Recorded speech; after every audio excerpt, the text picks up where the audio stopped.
Welcome to the show. This is The Force Always. My name is Diz, aka David Zammit.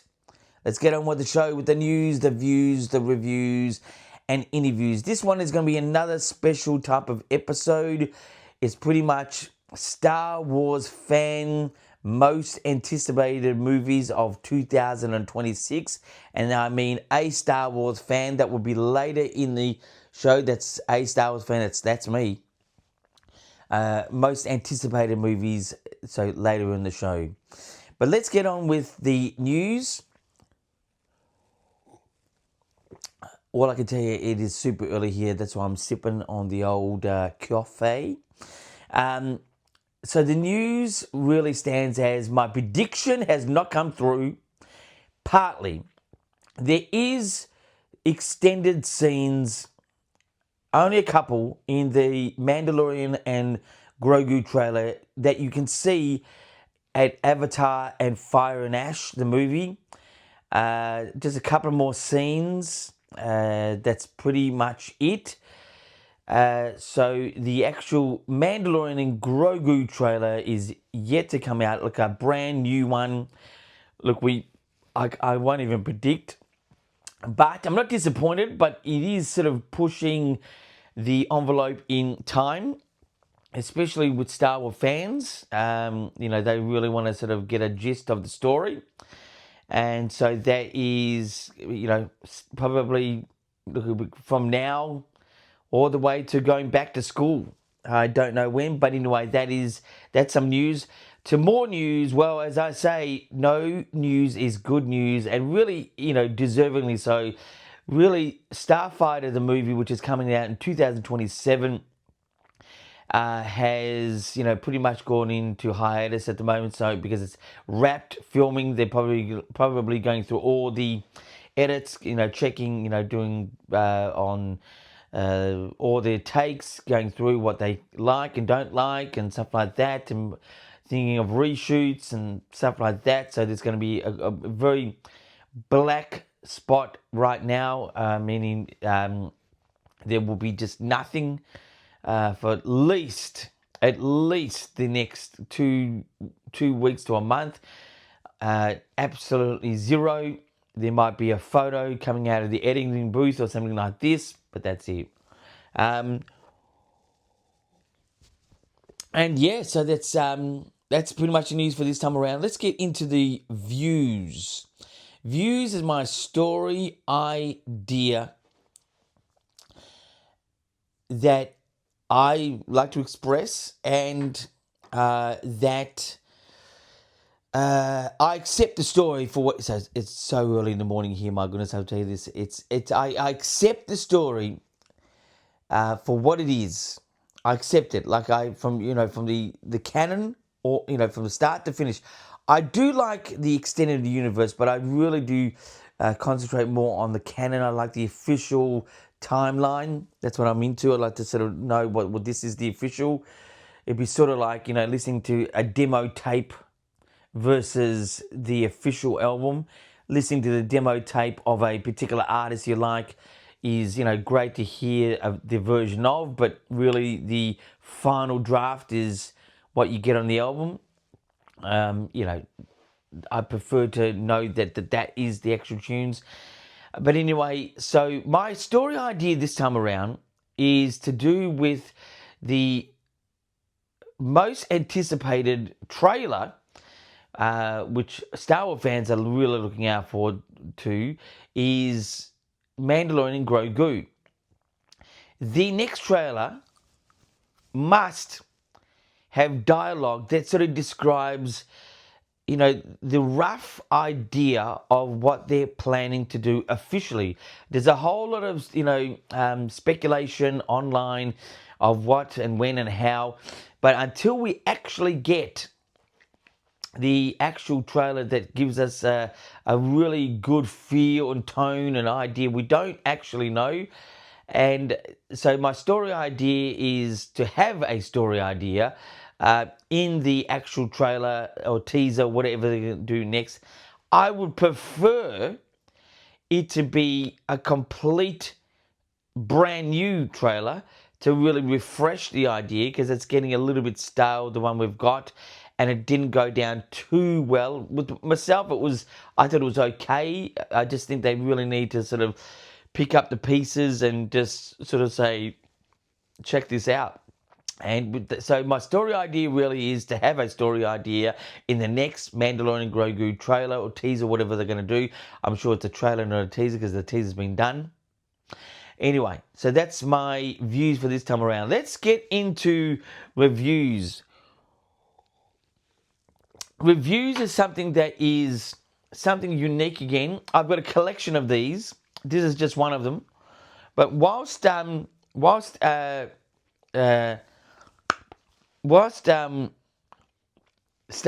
had many spoof films, like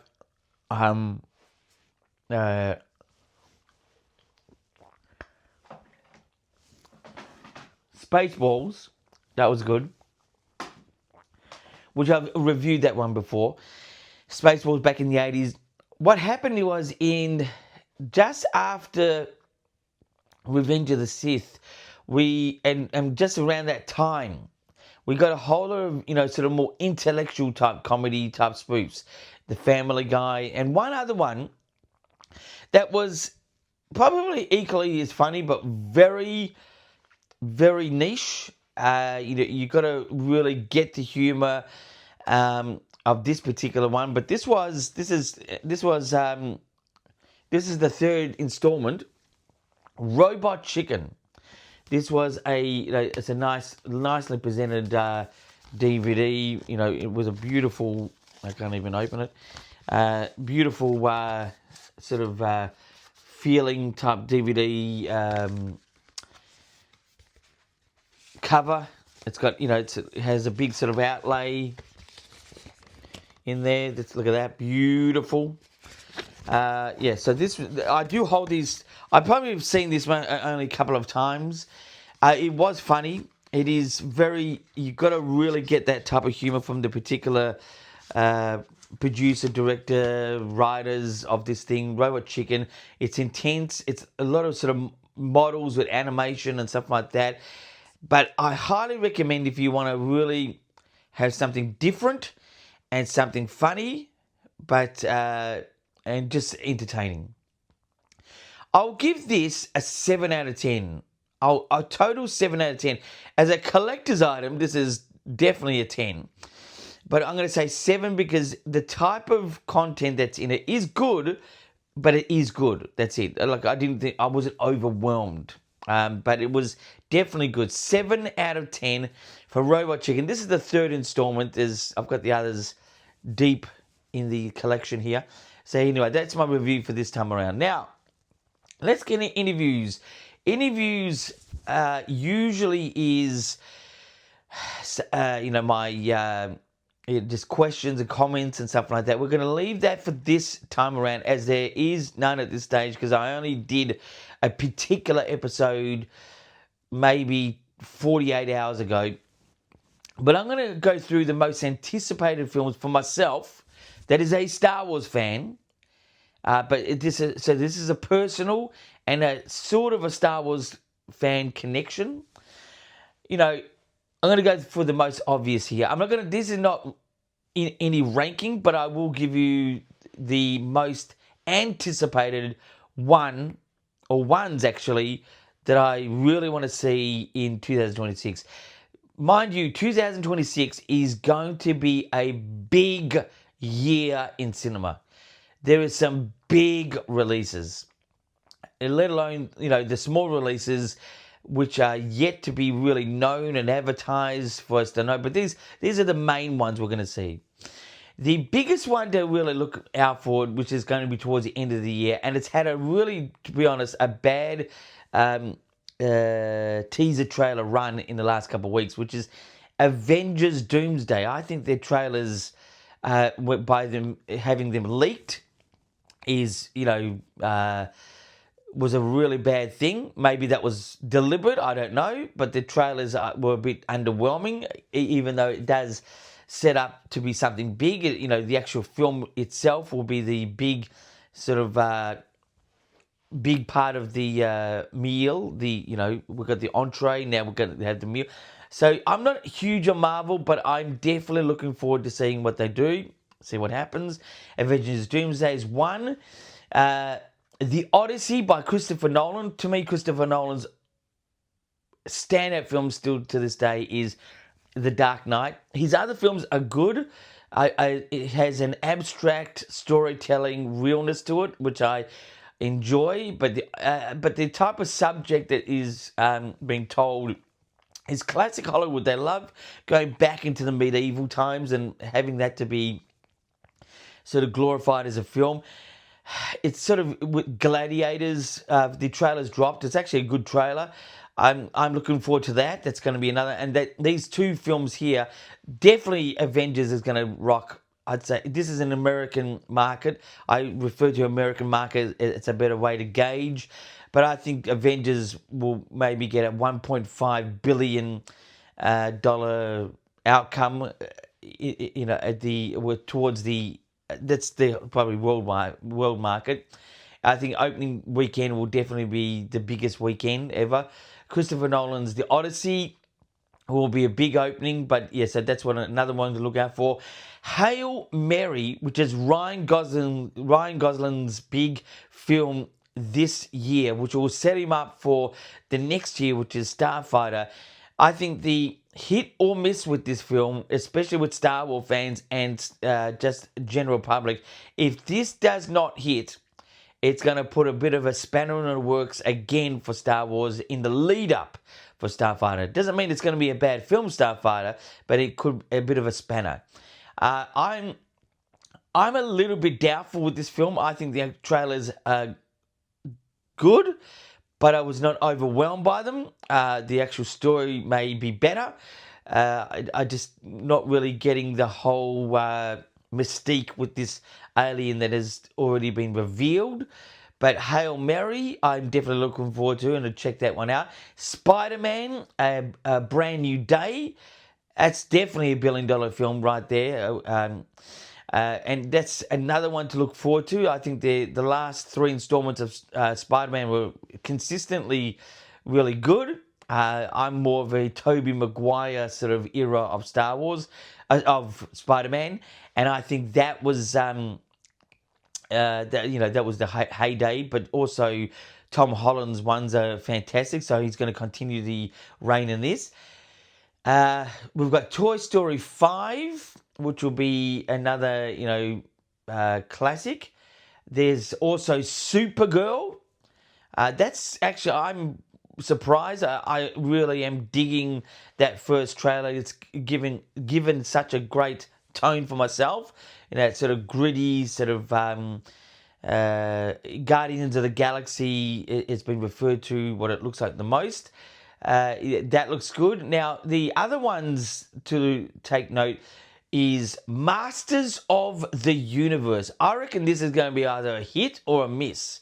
But I am really looking forward to this one because as a kid, I never had the figures, but they were the best because they were the biggest size figures.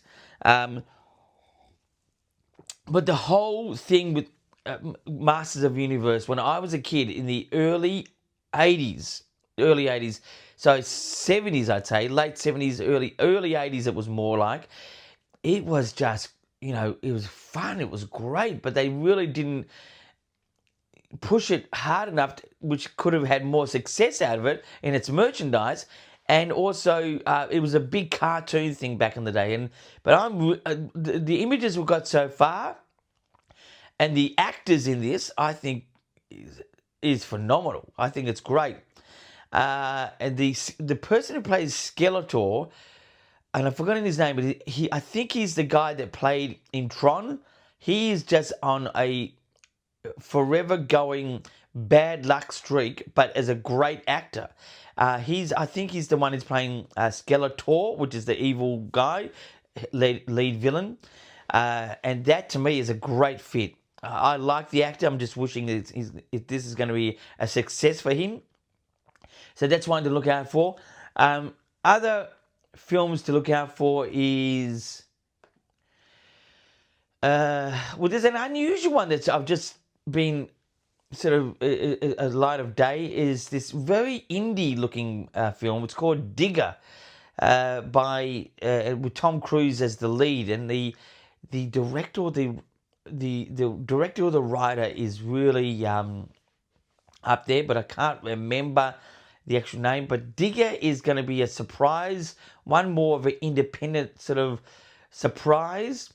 We also have, well, that's the next year. We also have, I'm just talking to myself here out loud, but the biggest one for me, and I think also for Star Wars fans, is Disclosure Day. And that's a Steven Spielberg directed, written, and no doubtedly produced. Steven Spielberg is, even for me, without even people saying it out there for me, getting it for what people think, he's an absolute icon. He was almost like the artist as a director, the main artist back in especially the early 80s when E.T. came out. Now, Disclosure Day has, I think, from what I could tell, a bit of a signs the movie and Independence Day sort of feel to it in a more Steven Spielberg sort of way, and that's sort of what I'm sort of getting from it so far. But just the actual soundtrack in this particular teaser that we got, and the way he's gone about advertising this very late, and just it opened up with a big billboard type poster, electronic poster in New York in the last month. It's kept it really mystique and kept it really intriguing. I thought the trailer was great. But the music and the sound design in the actual trailer was just equally great. I'm just thinking, the only thing I'm thinking, it may just lend itself a bit towards Signs, the actual movie. But Disclosure Day is at the moment, the most anticipated film over Marvel's Doomsday. Now, Doomsday I think is going to be great for that sort of genre. I'm just not a Marvel fan, not a huge fan. I like it, but I just think that particular film, Disclosure Day, along with another film, so it's equal most anticipated, is the movie Michael. It is a biopic about Michael Jackson. Great first trailer, just really sets a great tone. Before the release of this actual movie, and the lead up with other trailers that they may do or poster art, it's going to head into a bit of controversy, because what you'll have is the Michael Jackson ultra fans who just love Michael to death, unfortunately, and the other ones who think he is guilty of child wrongdoings, let's put it that way. So I'm one that takes takes his story for what it is. He had an interesting life from the 80s into the 90s. Through the 2000s, it sort of fizzled out a bit, but still the absolute mega liking to the style of music, the music that was created so early on, that was so impactful, so classic, and his story line in his life, the ups and downs, will be a most intriguing biopic. I'm not going to really say I'm for or not for Michael Jackson. I definitely think he's a great person, and I definitely think, from afar, like I don't know him, and I think he's also a great artist. Very influential across many genres and many types of people in the world. That one. So Michael and Disclosure Day, to me, is the most anticipated films for me, being a Star Wars fan. Doesn't mean all Star Wars fans are going to think that, but I'm just coming off as a Star Wars fan. And that is pretty much a show for this time around. So I'd say this will be no doubtably. Actually, no. I think I'll be dropping another episode. So this will be probably the second last episode of this year. But until next time, my friends, keep rocking. Whoops! And I did forget to mention, like the poster right there, another most anticipated film for a Star Wars fan. My goodness, I cannot believe I missed this, even though this could be, a thing that makes it much better. But The Mandalorian Grogu, I am definitely looking forward to. I'm just wishing the cinematic feel and the story is going to be good. But I will still say that it probably falls out of my top 2 most anticipated films, as I just mentioned. So Mandalorian and Grogu is definitely something I'm looking forward to, and we'll see multiple times as a Star Wars fan would do if they I would do anyway. Anyway, I've said it once and I'll say it again. Keep rocking.